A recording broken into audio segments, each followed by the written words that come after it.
Mohsin sir, yes.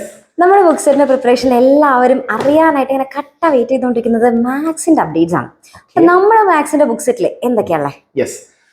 മാത്സിന്റെ book സെറ്റിലെ മക്കളെ first short note ഉണ്ടായിരിക്കും. നമ്മളൊരു ചാപ്റ്ററിലെ എല്ലാ കോൺസെപ്റ്റും എല്ലാ ഇക്വേഷൻസും ഷോർട്ട് ആക്കിയിട്ട് നിങ്ങൾക്ക് തന്നിരിക്കും. അതിന്റെ കൂടെ തന്നെ ഡീറ്റെയിൽഡ് നോട്ട്സും ഉണ്ട്. എല്ലാ കോൺസെപ്റ്റിന്റെയും ഡീറ്റെയിൽഡ് നോട്ട്സ് ഉണ്ട്. അതുപോലെ നമ്മുടെ ടെക്സ്റ്റ് ബുക്കിലെ എല്ലാ ക്വസ്റ്റ്യൻസിന്റെയും ആൻസേഴ്സ് ഉണ്ടാവും മക്കളെ. ഓരോ പേജിലെയും എല്ലാ ക്വസ്റ്റ്യൻസിന്റെയും ആൻസേഴ്സ് ഇതിലുണ്ടായിരിക്കും. അതുപോലെ തന്നെ ഈ ടെക്സ്റ്റ് ബുക്കിലെ ക്വസ്റ്റ്യൻസിന് പുറമെ എക്സ്ട്രാ ക്വസ്റ്റ്യൻസ് ഉണ്ടായിരിക്കും. എക്സാം ഓറിയന്റഡ് ആയിട്ടുള്ള എല്ലാ ക്വസ്റ്റ്യൻസും, ഒരുപാട് ക്വസ്റ്റ്യൻ നമുക്ക് ഇമ്പോർട്ടന്റ് ആണ്. മാത്സിൽ എന്ന് പറയുമ്പോൾ ഓരോ ചാപ്റ്ററിലും എക്സ്ട്രാ ക്വസ്റ്റ്യൻ ചെയ്യൽ വളരെ ഇമ്പോർട്ടന്റ് ആണ്. കാരണം പുതിയൊരു ക്വസ്റ്റ്യൻ എക്സാമിന് വരുമ്പോൾ നമുക്കത് മനസ്സിലാവില്ല. അപ്പൊ അതിനെന്ത് ചെയ്യണം? ഒരുപാട് ക്വസ്റ്റ്യൻസ് ചെയ്ത് ശീലിക്കണം. അപ്പൊ അത് ഇതിൽ ഒരുപാട് ക്വസ്റ്റ്യൻസ് ഉണ്ടാവും. ആ ക്വസ്റ്റ്യന്റെ ആൻസറും ഇതിൽ തന്നെ ഉണ്ടായിരിക്കും മക്കളെ. അതിന് പുറമെ ഏറ്റവും ഇമ്പോർട്ടന്റ്, നമ്മളൊരു ചാപ്റ്റർ കഴിഞ്ഞ ഉടനെ നമുക്കൊരു എക്സാം എഴുതി നോക്കാൻ വേണ്ടിയിട്ട് ഒരു യൂണിറ്റ് ടെസ്റ്റ് ഇതിൽ ഉണ്ടായിരിക്കും. നിങ്ങൾക്ക് വീട്ടിൽ നിന്ന് അടിപൊളിയായിട്ട് എക്സാം എഴുതി നോക്കാവുന്നതാണ്.